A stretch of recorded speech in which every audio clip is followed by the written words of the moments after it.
Sous le grand baobab du village de Kalunda, les anciens disent que les racines entendent les secrets des cœurs. C'est là que commence notre histoire, dans la lumière dorée d'un matin paisible. Le vent caresse les huttes, les enfants rient au loin, et les femmes chantent en pilant le mil. Mais ce jour-là, quelque chose de plus profond allait germer sous l'écorce du destin. Amina, fille du chef, marchait avec grâce, comme si chaque pas chantait une promesse. Elle portait une calebasse, ses yeux brillants d'intelligence et de rêve. Malik, sculpteur solitaire, façonnait le bois sous le baobab. Ses mains parlaient mieux que ses mots. Leurs regards se croisèrent. Ce fut un éclair, un frisson, un destin. Le silence devint musique. Leurs mains se frôlèrent et le monde sembla s'arrêter. Mais l'amour, dans Kalunda, ne se choisit pas. Le chef, père d'Amina, avait d'autres plans. Elle serait promise à Kofi, riche commerçant venu de la ville. Un homme de pouvoir, de fortune, mais sans lumière dans le regard. Amina pleura dans sa case, le cœur enchaîné. Ils se retrouvaient en secret, sous le baobab.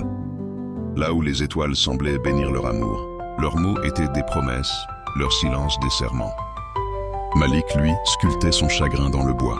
Le baobab, témoin silencieux, absorbait leurs soupirs. Malik lui offrit un pendentif sculpté dans le bois sacré. « Tant que tu le porteras, je serai avec toi. » Amina le serra contre son cœur. Leurs âmes s'étaient liées, loin des regards, loin des lois. Mais les secrets ne restent jamais enfouis. Un regard indiscret, une langue trop bavarde, et le murmure devint tempête. Le chef apprit la vérité. Malik fut capturé, jugé, banni. Amina fut enfermée. Le baobab pleura ce soir-là. Le vent ne chantait plus, les étoiles se cachèrent, et l'amour fut brisé par la peur. Amina s'enfuit, le cœur en feu, les pieds dans la boue. La pluie tombait comme des larmes du ciel. Elle courait vers la forêt, vers Malik, vers l'espoir. Mais le destin, cruel et imprévisible, frappa. Une chute, un cri, un silence. Malik la retrouva blessée, le souffle court.